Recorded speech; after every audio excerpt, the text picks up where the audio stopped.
Hai, Assalamualaikum warahmatullahi wabarakatuh. Hari ini saya akan kongsikan pelajaran 18 Kerajaan Khulafa' Ar-Rashidin tingkatan 4 KSSM.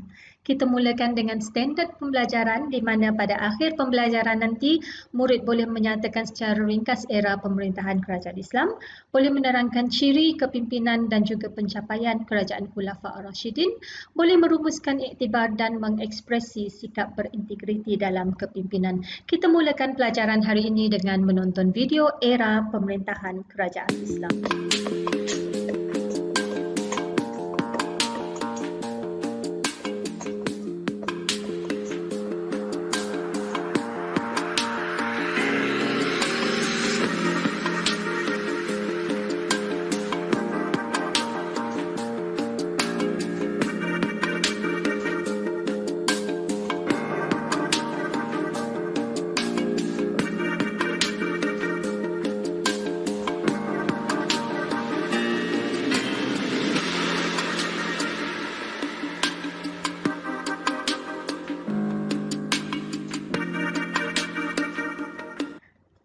Baiklah, seterusnya kita sambung dengan ciri pemerintahan Saidina Abu Bakar As-Siddiq.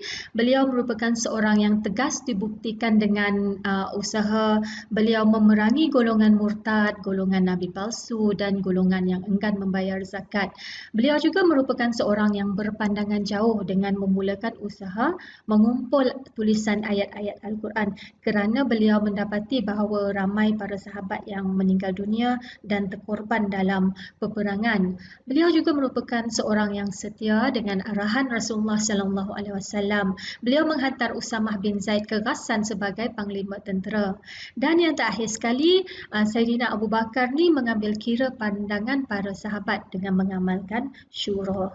Kemudian kita lihat ciri pemerintahan Saidina Umar. Beliau merupakan seorang yang tegas, berfikiran terbuka di mana beliau bersedia ditegur oleh Rasulullah, para sahabat dan juga rakyat. Beliau juga merupakan seorang yang adil dengan memastikan kebajikan rakyat terjaga. Sebagai contoh, beliau ni sanggup untuk menyamar sebagai rakyat semata-mata untuk melihat kehidupan sebenar rakyat. Dan yang terakhir sekali, Saidina Umar merupakan seorang yang cekap dalam kepimpinan. Contohnya, beliau mengemaskini Majlis Syura, beliau menubuhkan jabatan-jabatan baru seperti Jabatan Polis dan Tentera, mengemaskini Baitul Mal dan juga melantik gubernur bagi setiap wilayah. Yang ketiga, Saidina Uthman bin Affan merupakan seorang yang berpandangan jauh, menyambung usaha Saidina Abu Bakar As-Siddiq dengan membukukan Al-Quran Mazhab Uthmani, merupakan seorang yang berfikiran terbuka. Beliau melonggarkan syarat penggunaan harta Baitul Mal dan juga memberi kebenaran kepada para sahabat untuk keluar dari kota Madinah. Yang ketiga, beliau merupakan seorang yang prihatin.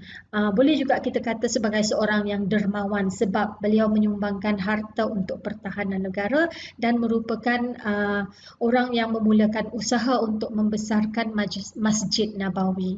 Dan akhir sekali, sumbangan Saidina Uthman ialah menubuhkan Angkatan Tentera Laut yang menunjukkan sikap inovatif beliau.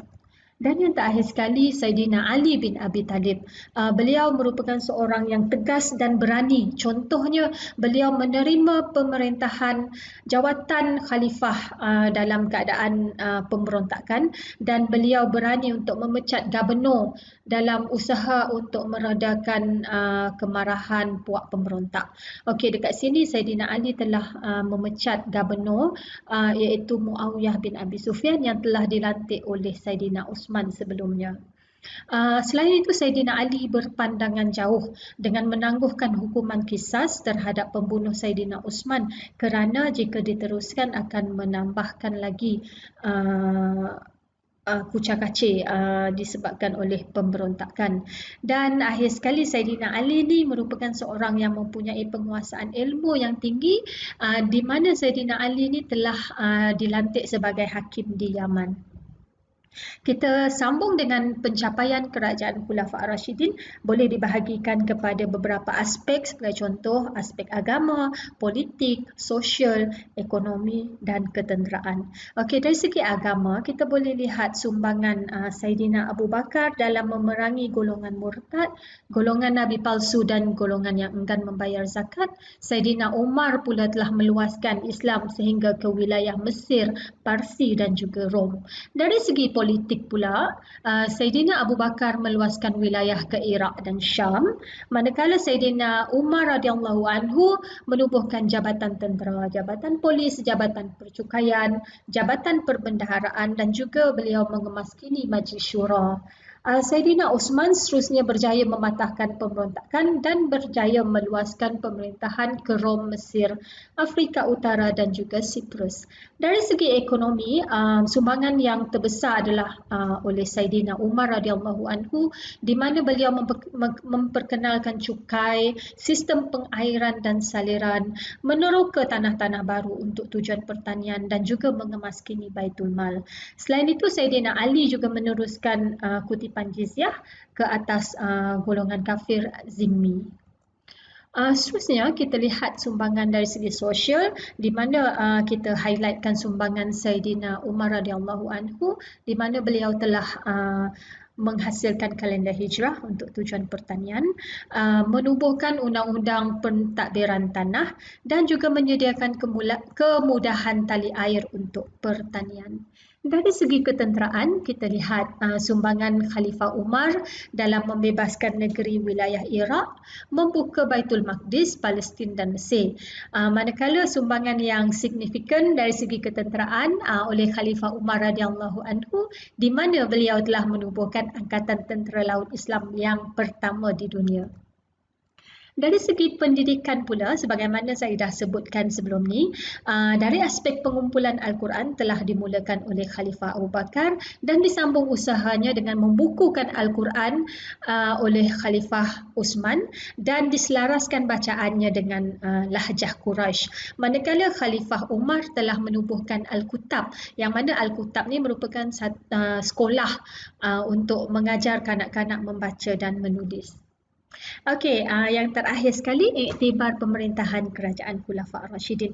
Banyak iktibar dan pengajaran yang kita boleh peroleh daripada sejarah Khulafa' Ar-Rasyidin yang mana antaranya ialah kita hendaklah mencontohi kepimpinan Khulafa' Ar-Rasyidin dengan tadi kita dah melihat sifat-sifat keberanian, berpandangan terbuka, inovatif dan juga berfikiran jauh Khalifah Ar-Rasyidin ya. Yang kedua, kita boleh berusaha untuk meningkatkan usaha dakwah sesuai dengan peraliran zaman dan kreativiti masing-masing. Yang ketiga, kita hendaklah berusaha mengukuhkan perpaduan tanpa mengira agama, bangsa ataupun para serupa. Yang keempat, menyumbang kepakaran untuk pembangunan negara di mana sebagai pelajar kita hendaklah berusaha untuk meningkatkan diri, meningkatkan ilmu kita supaya kita nanti boleh menyumbang kepada negara. Yang seterusnya, mengamalkan akhlak terpuji, tak kira di mana sahaja, dengan siapa sahaja. Dan akhir sekali kita hendaklah mempunyai azam untuk menyokong kegiatan ekonomi umat Islam. Supaya satu hari nanti umat Islam boleh terkenal bagaimana terkenal dan cemerlang bagaimana yang ditunjukkan oleh kerajaan Khulafa' Ar-Rasyidin dan kerajaan-kerajaan yang sebelumnya. Okey, akhir sekali rumusan daripada pembelajaran hari ini. Yang pertama ialah kerajaan-kerajaan Islam di mana kita dah lihat kerajaan Islam daripada zaman Rasulullah sallallahu alaihi wasallam sehinggalah kerajaan Bani Uthmaniyah. Yang kedua, kita telah melihat ciri pemerintahan kerajaan Khulafa' Ar-Rasyidin. Yang ketiga, kita telah melihat pencapaian Khulafa' Ar-Rasyidin. Sebagai contohnya, Saidina Abu Bakar telah memulakan pengumpulan ayat Al-Quran, disambung usahanya dengan menghasilkan Al-Quran Mashaf Uthmani oleh Saidina Uthman, dan kemudian Saidina Umar telah menubuhkan jabatan-jabatan baharu seperti jabatan tentera, jabatan polis, jabatan percukaian, mengemaskini Baitul Mal dan banyak lagi sumbangan-sumbangan, contohnya dari segi ketenteraan di mana Saidina Usman merupakan khalifah yang pertama menubuhkan Jabatan Angkatan Tentera Laut Islam.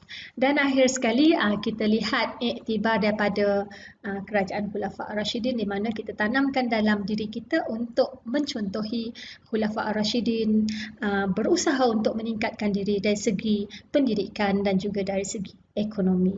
Okey, seterusnya saya sudah sediakan aktiviti untuk para pelajar. Anda boleh masuk ke dalam quizizz.com, boleh gunakan capaian ini. Okey, dan itu saja daripada saya. Sekian, terima kasih. Assalamualaikum warahmatullahi wabarakatuh.